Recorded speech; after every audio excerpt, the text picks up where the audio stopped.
Well, having had the joy for a long time of being able to be with Swami Priyaanandaji and hearing the inspiration she brings particularly to the paths of love and service, I often, when I'm reading various inspirational stories, think, oh, this would really support what Mataji has to say. So I'd like to share two of those stories with you, okay?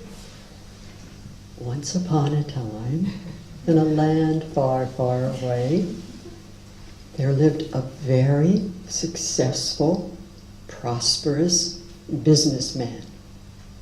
And he was fair with the business he did, but he was absolutely certain that if he gave you a loan, you'd better pay it back.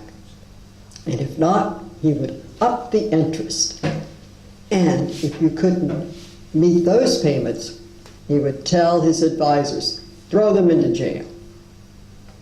So people admired what this gentleman had achieved in life, but everyone was a little scared of him, and he wasn't very well liked in his village.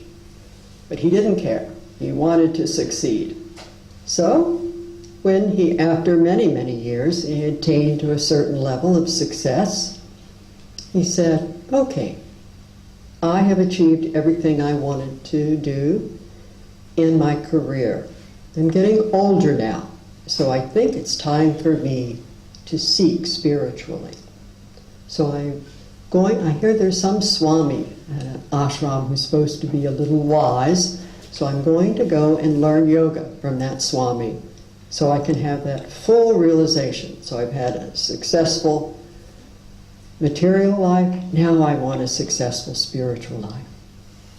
So he went to the Swami, asked to meet with him. The Swami invited him into his ashram. They sat down and he said, Swamiji, I have come here for your spiritual guidance.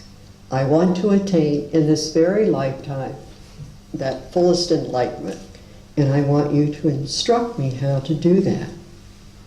And the Swami looked at him and said, oh, that's wonderful. You have a very high goal, and I wish that I could help you, but there isn't enough time to do so. And he said, no, Swamiji, you don't understand. I'm ready to put my business aside and just totally dedicate myself to these teachings so that I can have that fullest spiritual experience. And the Swami said, no, you don't understand. There isn't enough time. You're going to die in 1 month. What? Said the monk. I'm going to die, Swamiji, in a month? Yes, son. Sorry, no time to teach you the highest teachings. And he said, but no, Swamiji, that can't be. At least teach me something. Prepare me if I'm going to be dead in a month. And he said, no, it's really no use to give you just a little. He said, and then the man said, well, Swamiji, what am I going to do? He said, well, do this. Go home and live that month out, whatever way you want. And if you're not dead at the end of the month, come back, and then I'll start to teach you. And the man was utterly amazed at what the Swami had said, and he had no idea what he could do in a month's time to prepare himself to die. So he went back, and he began to look at his life. And he said, okay, I'm very, very successful, but am I happy? And then he thought, no, I'm not happy because not too many people really like me very much. And he looked at his life, and particularly he looked at his family. And he and his brother had had a very big disagreement some years ago, mostly over sharing of material things within the family. And they hadn't spoken for years. And he thought, if I'm going to die in a month's time, the least I can do is make peace with my brother. So he sent a message to his brother, please come to my house. I want to speak with you. And his brother was quite careful about accepting the older brother's invitation because they'd had a lot of rubbing and scrubbing in the past decade. But out of respect, he went. And when the man saw his brother walking through the gate, he ran down the stairs, ran out the front door, and received him in his arms. And his brother said, "What's wrong with you?" And he said, "I'm about to die. I don't think I will live more than a few weeks. But before I go, I want to go letting you know how much I care for you, how silly all of these things that we have been fighting over are, that they would separate what joyful little boys we were together, and now we can't even speak." So he said, "On my part, I want to humbly apologize to you and tell you if there's anything you need, the rest of the family needs, I am here to provide that. I just want us to be friends again." So this loving sweetness began to grow between he and his brother.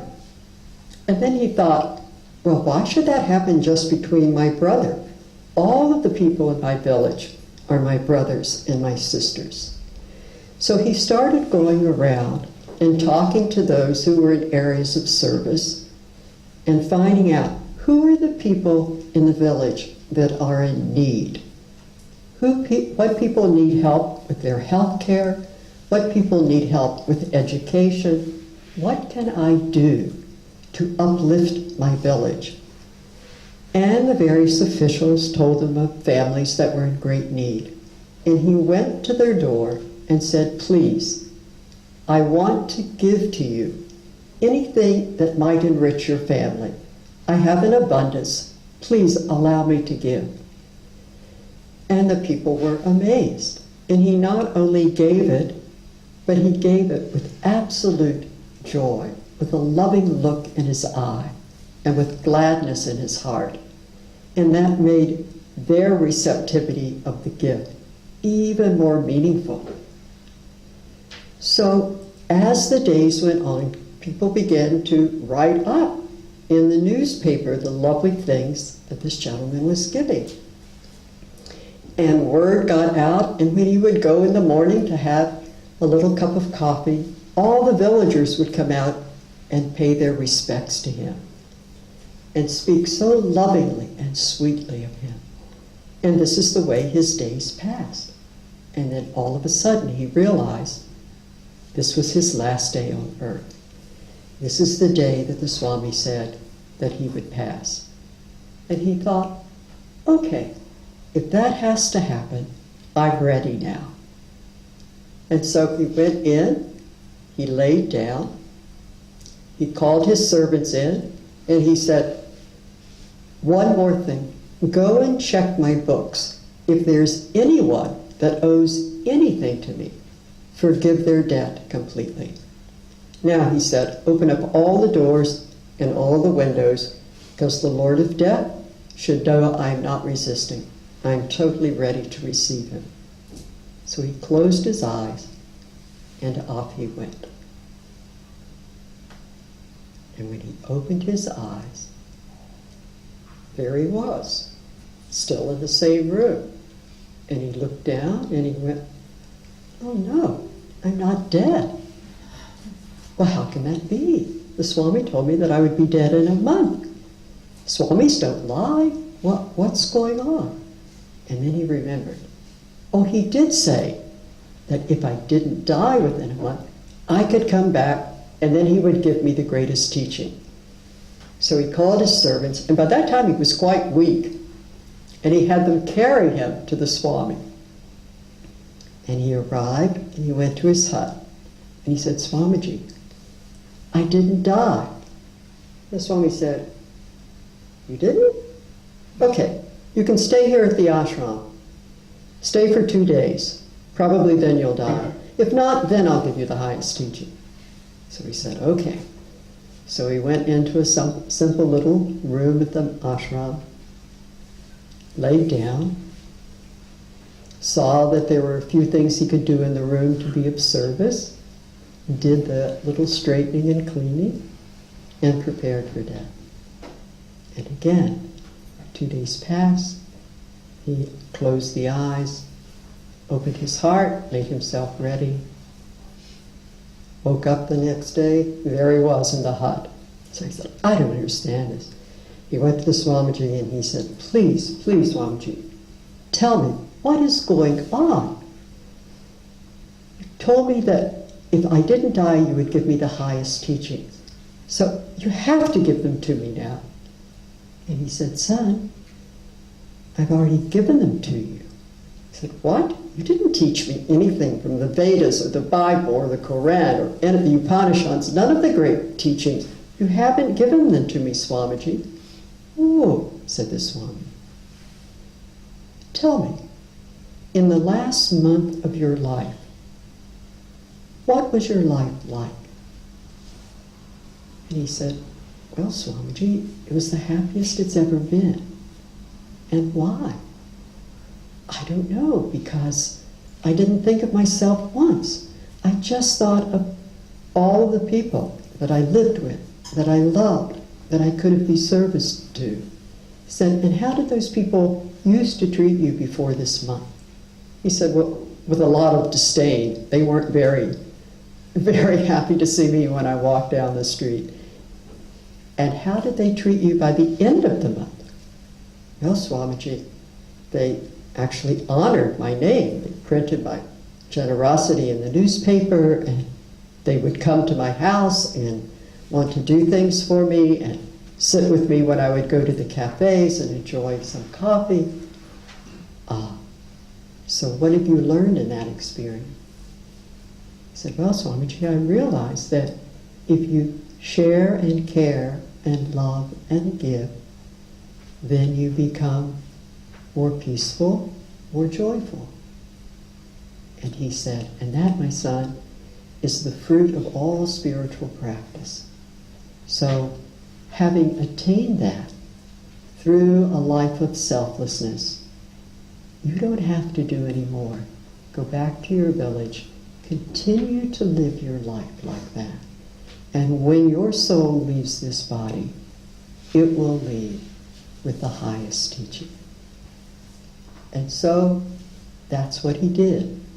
And by changing the way he lived his life, by moving his attention from I, me, mine to we, our, you, he attained, when he finally did leave the body, that highest liberation. So it's not the color of the clothes that you wear, or even the amount of the practice that you do. It is truly the condition of the human heart that determines if and when we have that highest experience. And I want to prove it to you. That's a story from long, long ago. I want to prove it to you with a story of something that happened within our lifetime in the 1990s. Some of you maybe weren't born by then, but some of us in this room were. In my country, in America, there is a state called Mississippi, and it's in the southern part of our country, southeastern part.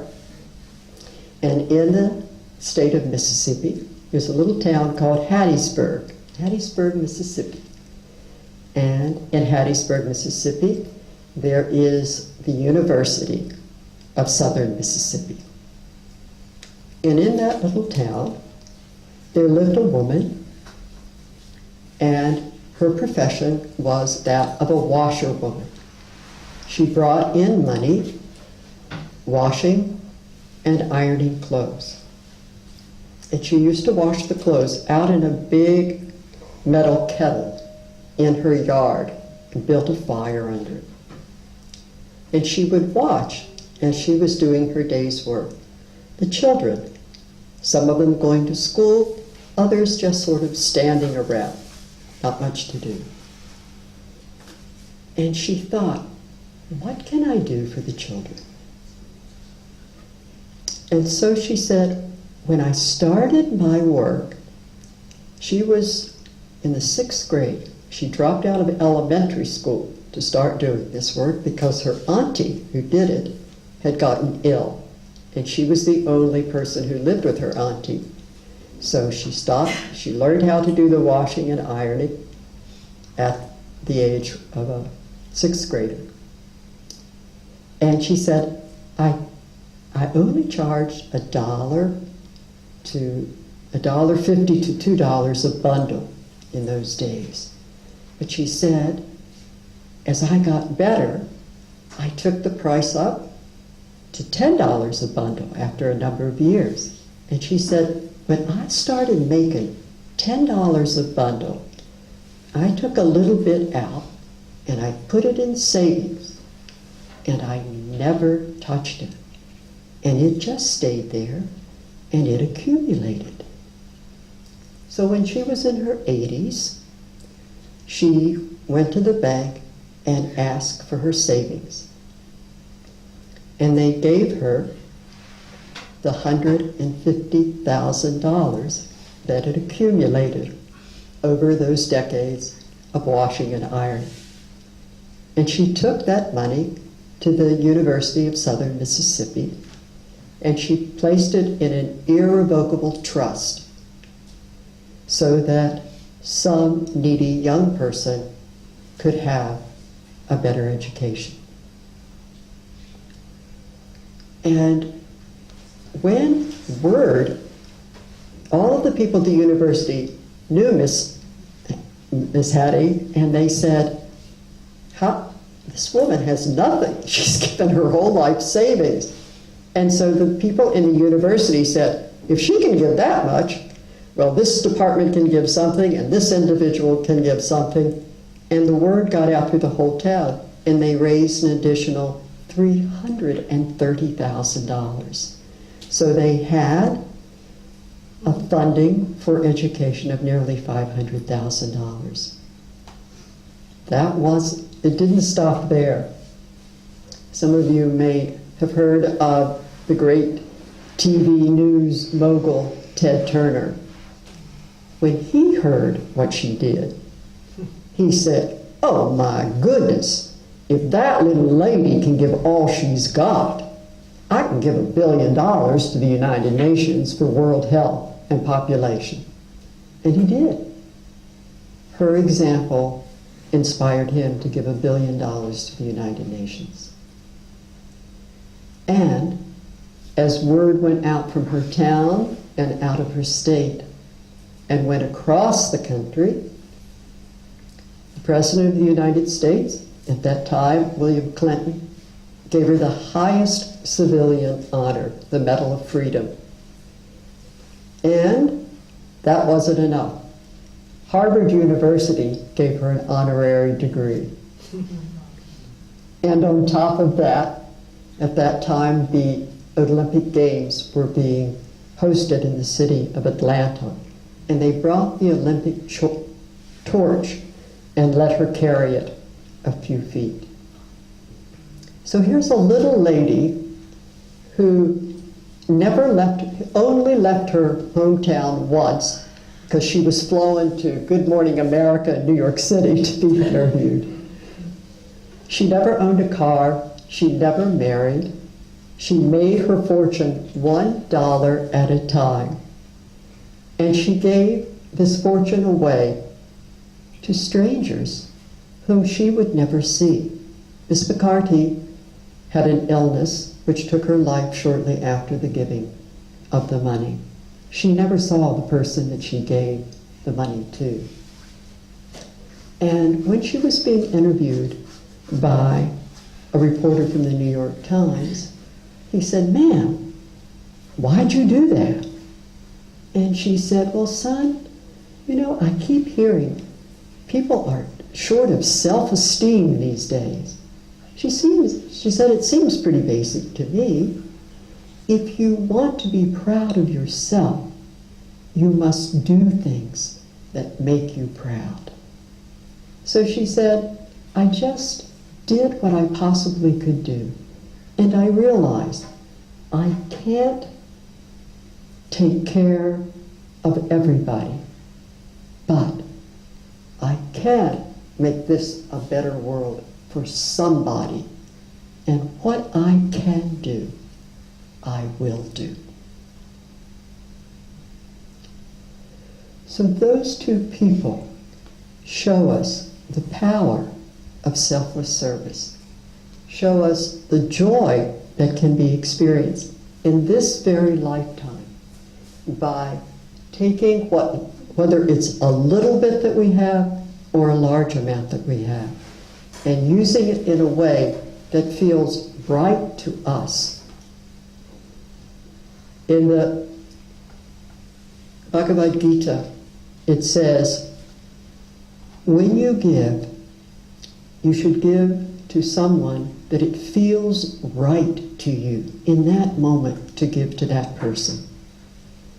You should give to them the right amount, in the right time, and in the right way. So, if each of us take an opportunity to look into our lives and say, how can I serve? What can I do?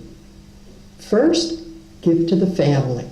Make certain that those souls who have been brought to you are well cared for, loved, and appreciated.